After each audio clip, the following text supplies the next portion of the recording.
nitwa Chancelle Bamuhaye, ndi umurundikazi, nkaba nsanzwe ndi umwe mu bitanga mu bijanye no guteza imbere agateka k'abana bo benshi bakunze kwita aba activiste mu rurimi rw'igifaransa.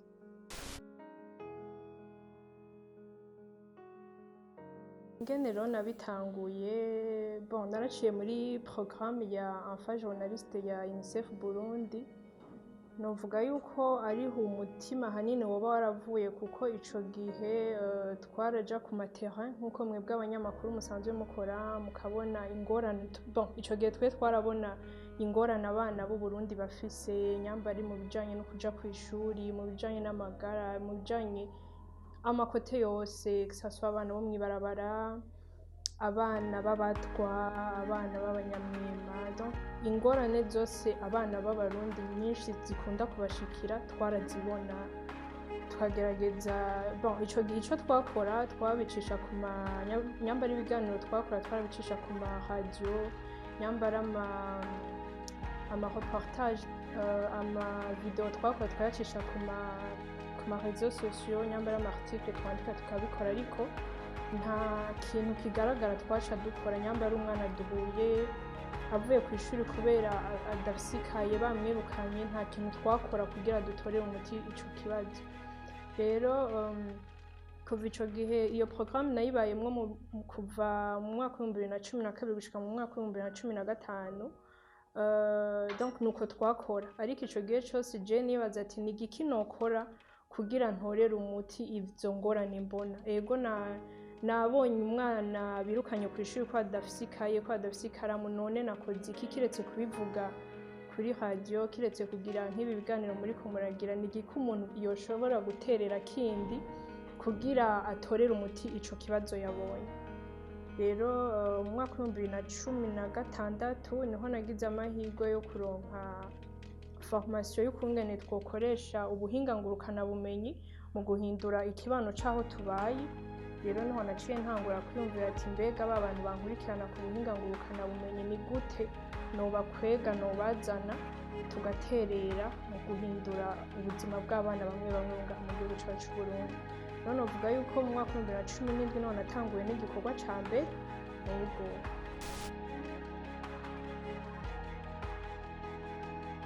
nta kintu na kimwe coroshe nta kintu na kimwe coroshe.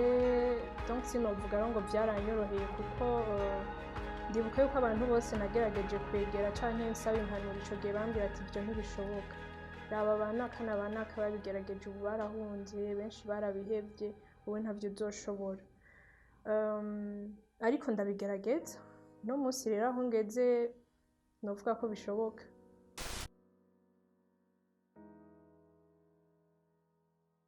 Ndavyibuka uwo musi ntangura activité ya mbere, yari umwana yarafise tumeur mu jisho, nariko ndegeranya uburyo bwo kugira tumuvuze.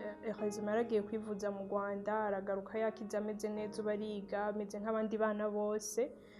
Donc icampaye motivation uwo musi navuga ati ngombe nugutanta, bwari ubwa mbere ndabikoze, ndabiko bishoboka. Bidashobotse nzoba mbonye ati ibi bintu ngombe kwinjiramwo ntibipasa, ce ndabihagarika. Ariko ico gihe amahera yarakenewe mu misi 4 yarakwiye, mwana aja kwivuza mu Rwanda. Rero nivyo byanyeretse yuko bishoboka, nivyo byampaye courage. Kandi ikindi kintu kimpa ingoga zo gukora ivyo bintu ni urya munezero usubiza urya mwana yarasigaye adatwenga, urya mwana yarasigaye nta kintu na kimwe kimuryohera, mugabo akabona agasubira kugira icizere c'ubuzima bwiwe bw'ejo hazoza.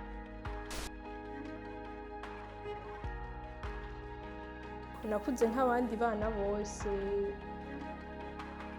ntaco narimbuze, ntaco narimbayeho mu buzima bw'abana bari hagati na hagati. Ntitwari dutunze cane kandi ntitwari dukenye cane, donc ntaco nabura, kandi sinari nzi yuko hazogera igihe mba ndiko ndafasha abandi.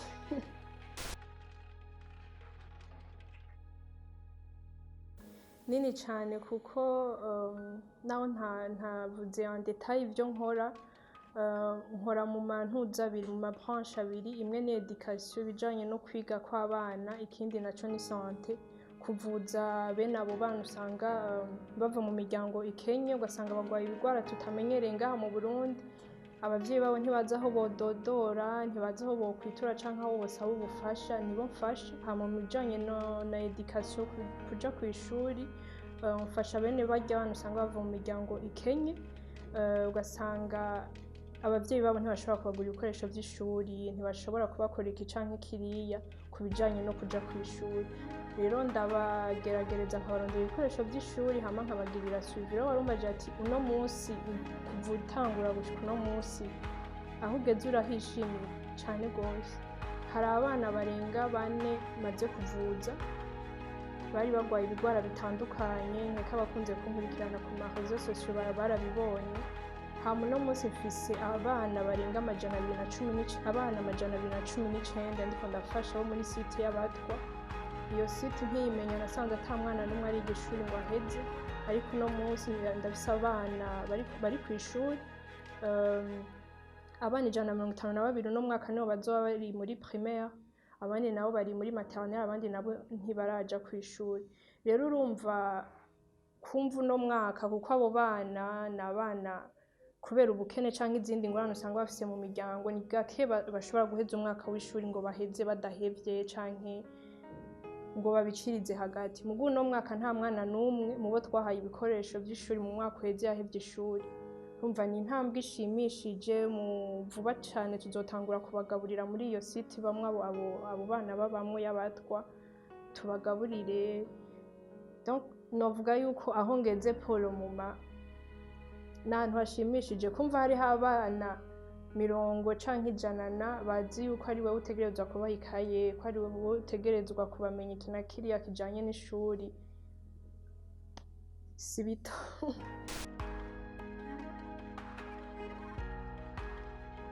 Nk'uko nabikubwiye jewe nta ONG kanaka imfasha, nta kimfasha, n'abantu bo ku ma réseaux sociaux, bo ku mbuga ngurukanabumenyi. Donc iyo mbonye ati hari ikibazo, hariho abana canke umugwi w'abana bakeneye ubufasha, ndavyandika kuri izo réseaux sociaux, nyamba ari Instagram, Twitter, Facebook n'ahandi, bashikiriza ico kibazo ingene kimeze, hama abo bantu bakanshigikira tukabafasha. Nk'ubu nk'akarorero haraheze amezi makeyi turiko twubakira inzu umupfakazi afise abana 6 yava mu nzu itameze, sinzi uko yari imeze. Mu ndwi 2 5 millions zari zikenewe kugira twubake iyo nzu, zari zibonetse. N'ubu ubu nyene muri uno mwanya ndiko ndagira kwegeranya uburyo bwo kugura ibikoresho vy'ishuri bw'abo bana 152. Muri uno mwanya nayuguruye kuwa 4, donc no musaheze indwi 2 ndayuguruje iyo Diego Fund Me. Uno musi tugeze kuri $1,800 y'abantu bamaze gutanga. Podeo yuko si jewe ndabikora, jewe ndazana nkashikiriza ico kibazo ati shaka gukora ibi n'ibi, hari abana bakeneye ko tubafasha muri ibi n'ibi. Hama abantu bo ku buhinga ngurukanabumenyi basanzwe bankurikirana bakanshigikira tukabikora. Hari ikintu dukunze kwihenda ko twebwe abantu tukumva yuko gufasha ugomba ufasha umwana, mugabo kenshi iyo utagiye inama n'umuvyeyi wiwe usanga ari esheke, ntushobora gushika kuri ico kintu, kuko urashobora kumuha ivyo bikoresho vy'ishuri ashitse muhira umuvyeyi akabigurisha, canke ukamuha ivyo bikoresho vy'ishuri ashitse muhira akamwankira kuja kw'ishuri.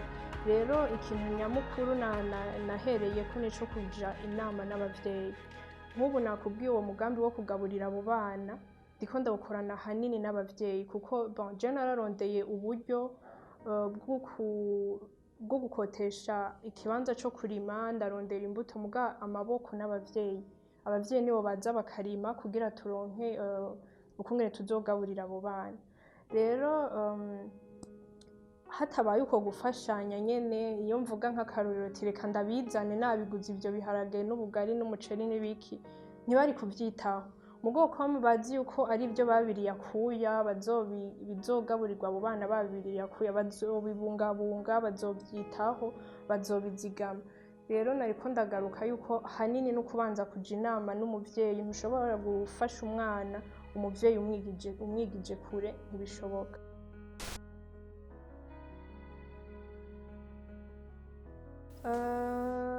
novuga yuko bitaroroha cane, ntibiroroha cane kuko hariho bacumva ubuhinga ngurukana bumenyi, bumva escroquerie, bumva abantu bashaka kubiba, bumva abantu bashaka kugurisha abana, bumva abantu, urumva ugasanga biragoye yuko ndabasigurira ati jewe uburyo bwo gukora ibintu nshaka gukora ndabwegeranya ku ma réseaux sociaux.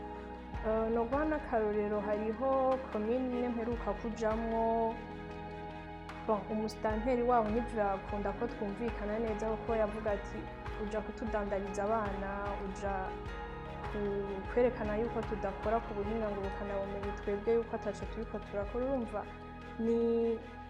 ni kwa kudatahura, mugabo bizogenda biza kuko ndabitahura uruhande rumwe, kuko ibi bintu vy'ama réseaux sociaux vy'ubuhinga ngurukana bumenyi niho bigishika ngaha mu bihugu vyacu, niko novuga, ntibiratera imbere kiretse ngaha mu gisagara nyene tubitahura. Nka ruguru hoho urazi n'izo internet ntibazi n'ivyo ari vyo, kugira umutahuze neza ingene bikora, ingene bigenda, biba bigoye. Ariko ico nshima nuko uko igihe kigenda kiragera bagenda barabitahura. Urakoze cane. Rero calendrier je ndayitegura kenshi, umwaka ugita muri Decembre mvuga ati uyu mwaka ugiye gutangura nzokora ibi n'ibi n'ibi n'ibi. Rero gusa hari ibyo bigenda biritamwo nyene, kuko nkuko twama tubivuga, ntushobora kuvuga ngo ugombe wigisha umwana ashonje, ugombe wigisha umwana ataha mu nzu imeze nabi, muri ivyo byose ugasanga ntiwari wabiteguye, mugabo bigenda birajamwo. Rero muri uno mwaka ikintu ca mbere nari mfise ndiko ndakorerako cane nico co kugaburira abana bo muri site y'abatwa. Iyo site yitwa Busekera, iri muri komine Bukeye mu ntara ya Muramvya. Donc nico shize ku mutima. Kuva mu kwa mbere turiko turarima dutegura stock, kuko mu kwicana niho tuzotangura kugaburira neza abo bana. Rero nivyo turiko turakora. Vuba tugombe twubakaho abana, ku kwezi tuzokubakaho abo bana bazoza barafungurira. Hama mu kw'icenda ahubwo nitwanabatuma ko muzoze kudushigikira twugurura aho hantu. Ego,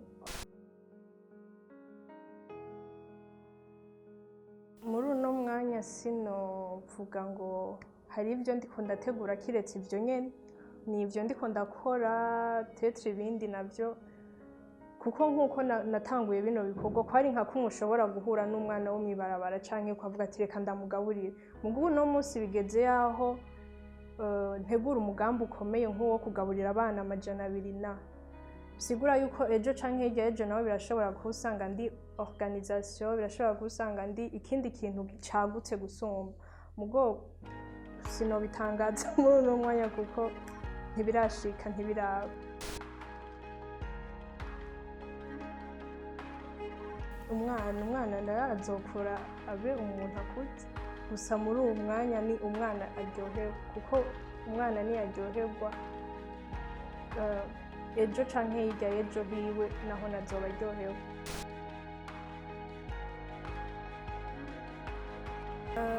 Akamo nobotera urundi rwaruka nuko birashoboka yuko nkora iki, birashoboka yuko mpindurira ubuzima umuntu.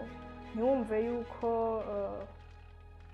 kugira utangure gukora iki canke kiri bisaba yuko ufise amahera menshi, bisaba yuko uba ufise uburyo bwinshi. Je natanguye ndi umunyeshuri, ibi ndiko ndakora nabitanguye ndi umunyeshuri, ata hantu mfise espoir yuko bashobora kumpa amahera, bashobora kunyizera bakampa ati tora amahera angana uku, ukora iki n'iki n'iki. Mugabo uno munsi bivanye n'intambwe abantu baba bariko barabona ibyo uriko urakora, ingene ubishiramwo umutima n'iki, barakurondera bakagushigikira.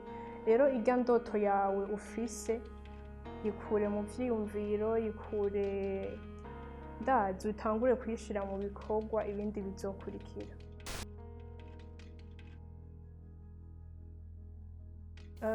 Jesi ndavyungukiramo, gusa ico nkunda kuvuga, sishobora kubura amahera ya bus, sishobora kubura amahera ya taxi, sishobora kubura amahera yo kwigurira ifanta, mugabo nta nyungu zirezire birimwo ibi bintu. Ego bivana kenshi n'umutima umuntu yabijanyemwo. Sino nka jewe yoba nshaka kubitungiramwo, ubu mbafise umuduga mwiza, mbafise kandi byari bishoboka vraiment. byari bishoboka kuko kubona nk'umuntu aba atakuzi mutazinanye mutanandikiranye akavuga ati ndaguterereye $5,000 ukore umugambi wawe ntimurabonana nta hantu mwanditse arayakurungikiye gusa biba bishoboka yuko mvuga ati reka za rêve zanje z'ibisazi nari mfise nyamba nari nshaka kugura imodoka nyamba nari nshaka kugura iki reka nce ndabikora kuko nta na hamwe yonkurikirana mugabo byose bivana n'umutima ufise kuri ico kintu.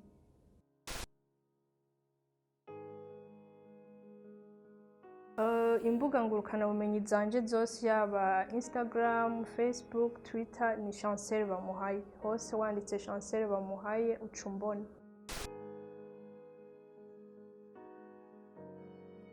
Murakoze cyane namwe kubona mwantumiye n'ikindi gihe nimwankenera ndahari murakoze.